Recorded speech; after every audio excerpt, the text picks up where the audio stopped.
प्रभु तेरे रंगी, प्रभु तेरे रंगी, हम रंग गए ऐसे, प्रभु तेरे रंगी, हम रंग गए ऐसे, हमें लगता है कि नहीं, हमें लगता है कि नहीं, हम संग सदा जैसे, प्रभु तेरे रंगी।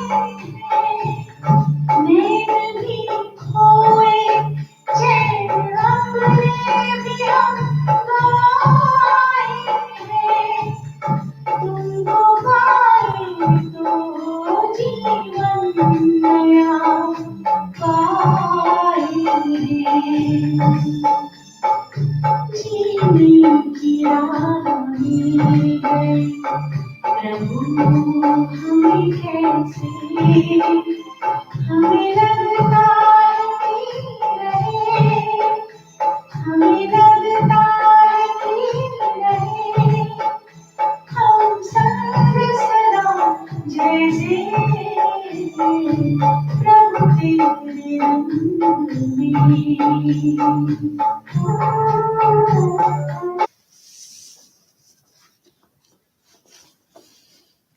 ओम शांति। ओम शांति। Good morning. Good morning. 5/1/2021 प्रातः मुरली बाप दादा मधुबन। आज प्यारे बाबा कहते हैं, मीठे बच्चे, तुम्हारे मुख से कभी भी हे ईश्वर, हे बाबा शब्द नहीं निकलना चाहिए। यह तो भक्ति मार्ग की प्रैक्टिस है।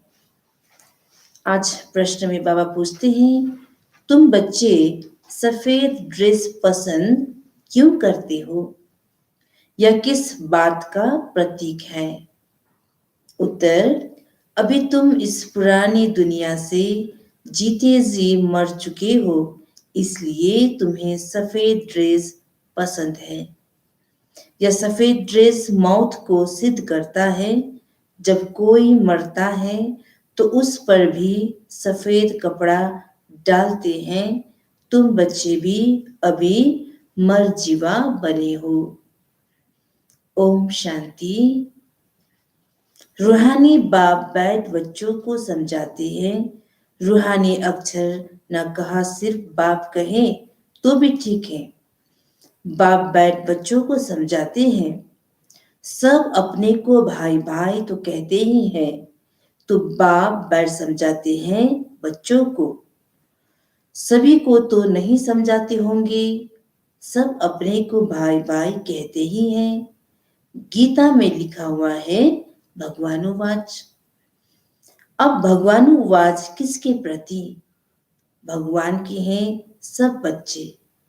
वह बाप है तो भगवान के बच्चे सब ब्रदर्स हैं। भगवान ने ही समझाया होगा, राजयोग सिखाया होगा। अभी तुम्हारी बुद्धि का ताला खुला हुआ है। दुनिया में और किसी के भी ऐसे ख्यालात नहीं चल सकते। जिन जिन को संदेश मिलता जाएगा वह स्कूल में आते जाएंगे, पढ़ते जाएंगे, समझेंगे। प्रदर्शनी तो देखी, अब जाकर कुछ ज्यादा सुने। पहली मुख्य बात है ज्ञान का सागर, पतित पावन, गीता ज्ञानदाता, शिव भगवानुवाच। पहले उनको यह पता पड़े कि इन्हों को सिखलाने वाला अथवा समझाने वाला कौन है? वह सुप्रीम सोल ज्ञान का सागर निराकार है। वह तो है ही सत्य, ट्रुथ। वह सत्य ही बताएंगी।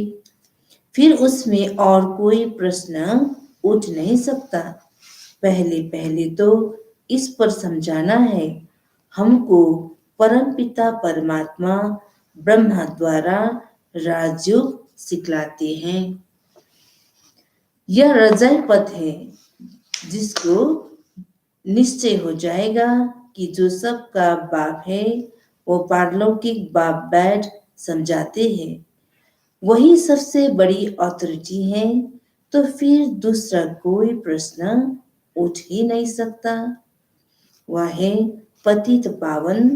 तो जब वह यहाँ आते हैं तो जरूर अपने टाइम पर आते होंगे।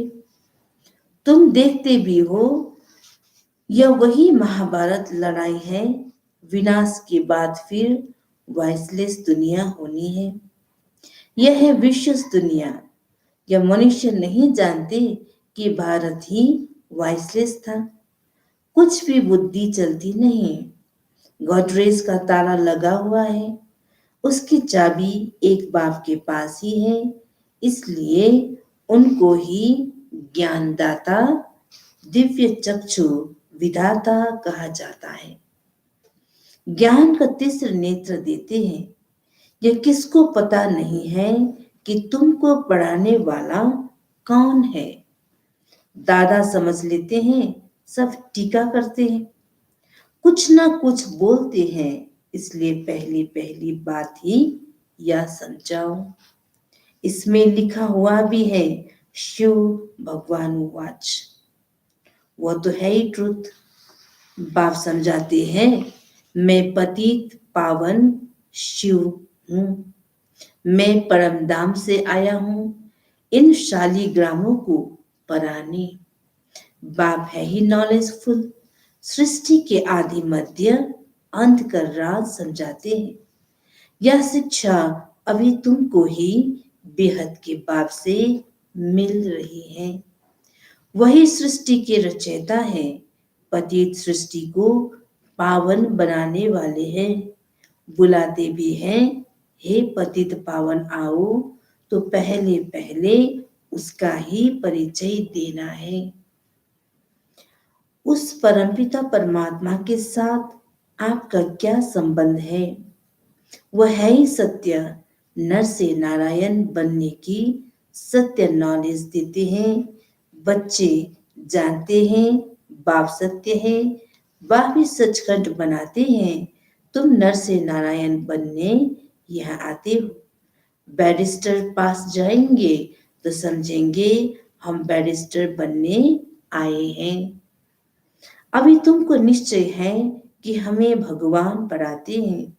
कई निश्चय करते भी हैं, फिर संशय बुद्धि हो जाते हैं तो उनको सब मनुष्य कहते हैं, तुम तो कहते थे भगवान पढ़ाते हैं, फिर भगवान को छोड़ क्यों आए हो?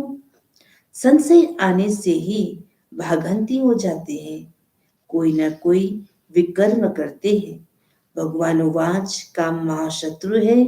इन पर जीत पाने से ही तुम जगत जीत बनेंगे। जो पावन बनेंगे वही पावन दुनिया में चलेंगे। यह है ही राजयोग की बात। तुम जाकर वहां राजाई करेंगे। बाकी जो भी आत्माएं हैं वह अपना हिसाब किताब चुप्त कर वापिस अपने घर चली जाएंगी। यह कयामत का समय है। अब यह बुद्धि कहती है सत्युग की स्थापना जरूर होनी है। पावन दुनिया सत्युग को कहा जाता है। बाकी सब मुक्ति धाम में चले जाएंगे। उनको फिर अपना पाठ रिपीट करना है। तुम भी अपना पुरुषार्थ करते रहते हो। पावन बन और पावन दुनिया का मालिक बनने के लिए। मालिक तो सब अपने को समझेंगे ना। प्रजा भी मालिक है। अभी प्रजा भी कहती है ना हमारा भारत। बड़े से बड़े मनुष्य सन्यासी आदि भी कहते हमारा भारत। तुम समझते हो इस समय भारत में सभी नरकवासी हैं। अभी हम स्वर्गवासी बनने के लिए यह राजयोग सीख रहे हैं। सबको स्वर्गवासी नहीं बनेंगे। यह अभी ज्ञान आया है।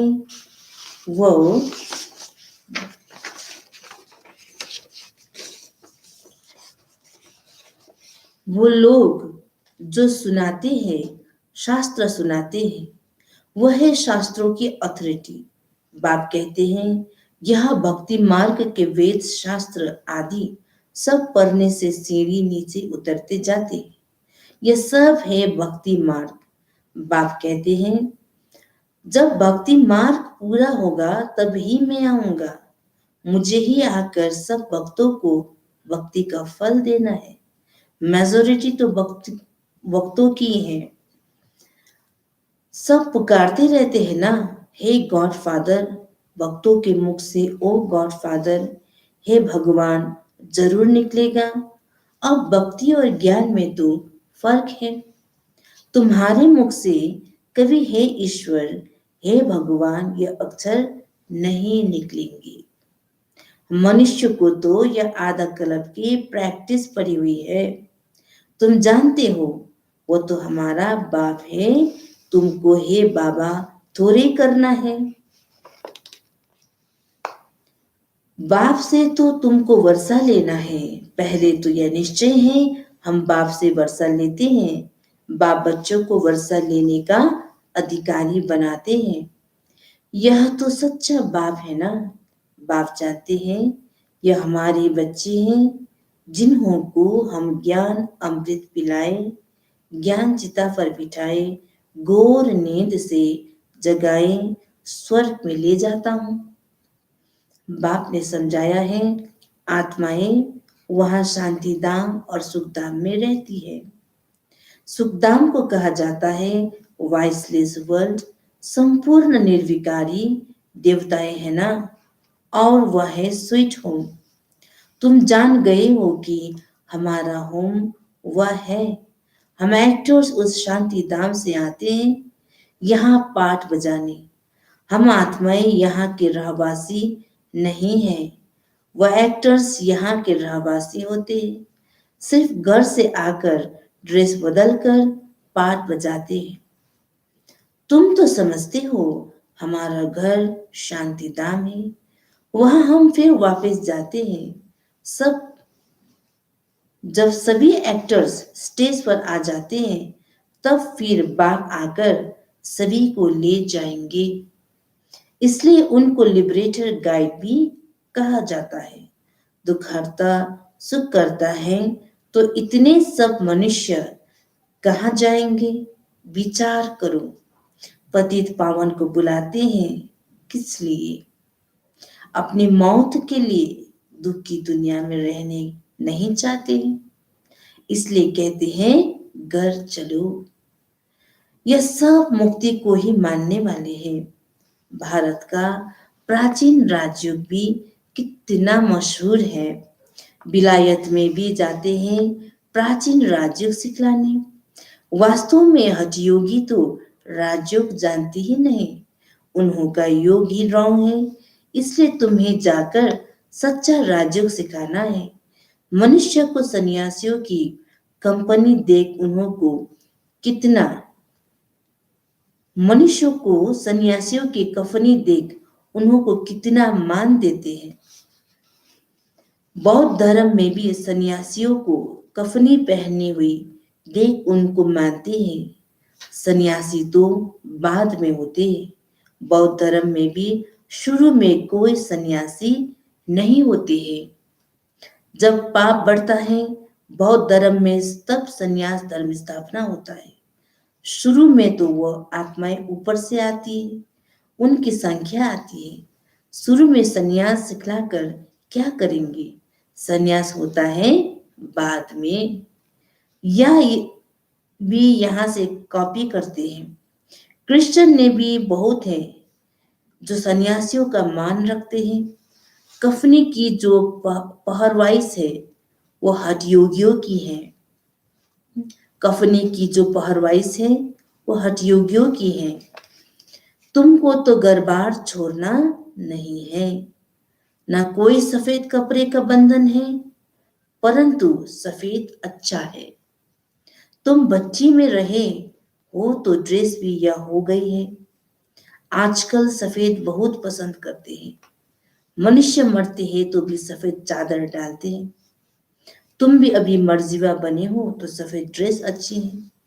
तो पहले कोई को भी बाप का परिचय देना है।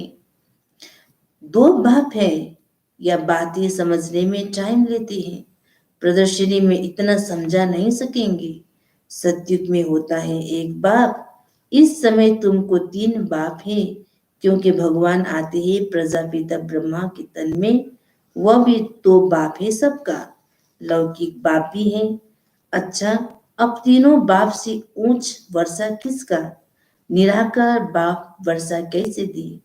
वह फिर देते हैं ब्रह्मा द्वारा। इस चित्र पर तुम बहुत अच्छी रीति समझा सकते हो। शिव बाबा निराकार है और यह है Prajapita Brahma Adidev, great great grandfather. बाप कहते हैं मुझ शिव को तुम ग्रेट ग्रेट ग्रैंडफादर नहीं कहेंगे, मैं सभी का बाप हूं। यह है प्रजापिता ब्रह्मा। तुम हो गए सब बहन भाई। बल स्त्री पुरुष है, परंतु बुद्धि से जानते हैं हम भाई बहन हैं। बाप से वर्षा लेते हैं। भाई बहन आपस में क्रिमिनल असल्ट कर ना सके। अगर दोनों की आपस में विकारी दृष्टि खींचती है तो फिर गिर पड़ते हैं, बाप को भूल जाते हैं। बाप कहते हैं तुम हमारा बच्चा बन फिर मुंह काला करते हो। बेहद का बाप बच्चों को बैठ समझाते हैं तुमको यह नशा चढ़ा हुआ है, जानते हो गृहस्थ व्यवहार में भी रहना है, लौकिक संबंधियों को भी मुंह देना है, तोड़ निभाना है। लौकिक बाप को तो तुम बाप कहेंगे ना, उनको तो तुम भाई नहीं कह सकते हो। ऑर्डिनरी वे में ऑर्डिनरी वे में बाप को भी बाप ही कहेंगे। बुद्धि में है यह हमारा लौकिक बाप। ऑर्डिनरी वे में बाप को बाप ही कहेंगे। बुद्धि में है यह हमारा लौकिक बाप। ज्ञान तो है ना, यह ज्ञान बड़ा विचित्र है। आजकल कर के नाम भी ले लेते हैं, परंतु कोई विजिटर आदि बाहर के आदमी के सामने भाई कहा दो तो वो समझेंगे इनका माथा खराब हुआ। इसमें बड़ी युक्ति चाहिए। तुम्हारा गुप्त ज्ञान है, गुप्त संबंध है, इसमें बड़ा युक्ति से चलना है, लेकिन एक दो को रिगार्ड देना अच्छा है। लौकिक से भी तोड़ निभाना है, बुद्धि चली जानी चाहिए ऊपर। हम बाबा से वर्षा ले रहे हैं, बाकी चाचे को चाचा, बाप को बाप कहना पड़ेगा। जो बीके नहीं बने हैं तो वो भाई बहन नहीं समझेंगे। जो ब्रह्मा कुमार कुमारियां बने हैं वही इन बातों को समझेंगे। बाहर वाले तो पहले सुनकर चमकेंगे। इसमें समझने की बड़ी अच्छी बुद्धि चाहिए। बाप तुम बच्चों को विशाल बुद्धि बनाते हैं। तुम पहले हद की बुद्धि में थे, अब बुद्धि चली जाती है बेहद में। हमारा वह बेहद का बाप है, वह सब हमारे भाई बहन हैं। बाकी संबंध में तो बहू को बहू, सासू को सासू ही कहेंगे, बहन थोड़े कहेंगे। आते तो दोनों हैं, घर में भी रहते हैं। बड़ी युक्ति से चलना होगा। लोक संग्रह को भी देखना पड़ता है, नहीं तो वो लोग कहेंगे ये पति को भाई, सासू को बहन कह देते। यह क्या सीखते हैं? यह ज्ञान की बातें तो तुम ही जानो और ना जाने कोई। कहते हैं ना तुम्हारी गीत, तुम्हारी गति मति तुम ही जानो। अब तुम उसके बच्चे बने हो तो तुम्हारी गति मत तुम ही जानो। बड़ा संभाल कर चलना पड़ता है।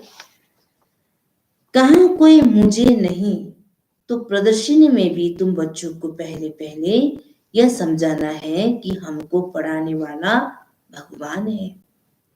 अब बताओ वो कौन है? निराकार शिव व श्री कृष्ण। शिव जयंती के बाद फिर आती है कृष्ण जयंती, क्योंकि बाप राजयोग सिखलाते हैं। बच्चों की बुद्धि में आया ना, जब तक शिव परमात्मा न आए शिव जयंती मना न सके। जब तक शिव आकर कृष्ण पूरी स्थापन न करे तो कृष्ण जयंती भी कैसे मनाई जाए?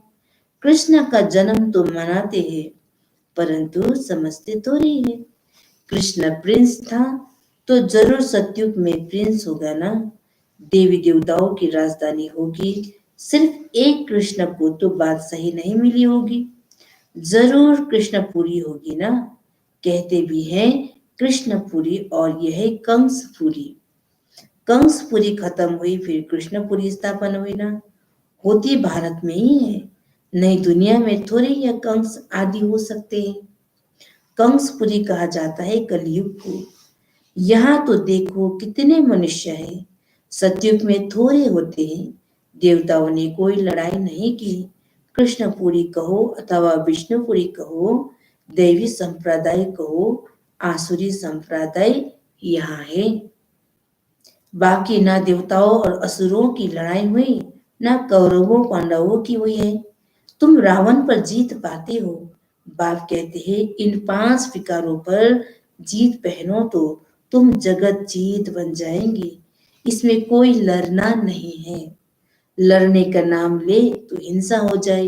रावण पर जीत पानी है, परंतु नॉन वायलेंस से। सिर्फ बाप को याद करने से हमारे विक्रम विनाश होते हैं। लड़ाई आदि की कोई बात नहीं। बाप कहते हैं तुम तमो प्रधान बन गए हो, अब फिर तुमको सतो प्रधान बनना है। भारत का प्राचीन राजयोग मशहूर है। बाप कहते हैं मेरे साथ बुद्धि का योग लगाओ तो तुम्हारे पाप भस्म होंगे। बाप पतित पावन है तो उनसे बुद्धि योग लगाना है, तब तुम पतित से पावन बन जाएंगे।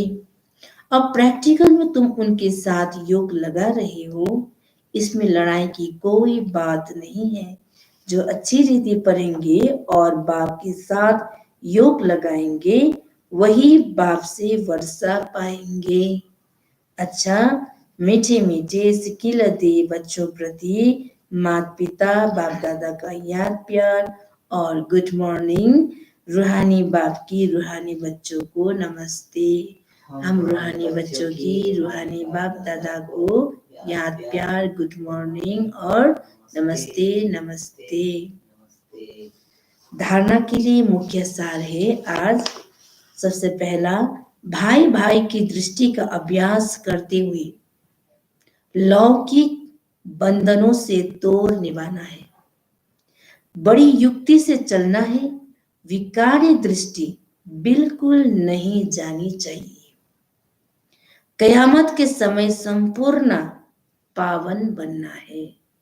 दूसरा पॉइंट है, बाप से पूरा वर्षा लेने के लिए अच्छी रीति पढ़ाई करनी है और पतित पावन बाप से योग लगाकर पावन बनना है।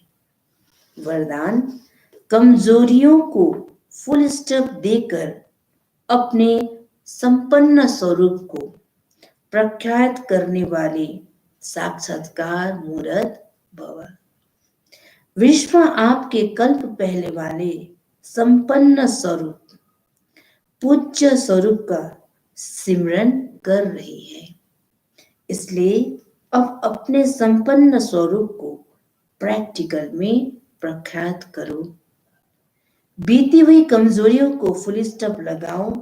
दृढ़ संकल्प द्वारा पुराने संस्कार स्वभाव को समाप्त करो। दूसरों की कमजोरियों की नकल मत करो।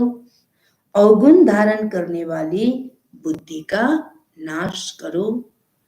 दिव्य गुण धारण करने वाली सतो प्रधान बुद्धि धारण करो, तब साक्षात्कार मूर्त बनेंगे।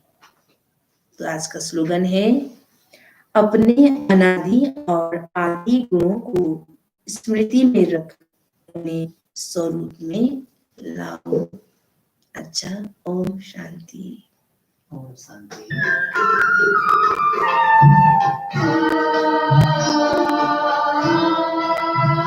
बाबा कितने निर्गुणकारी, बच्चों को नमस्ते करते हैं।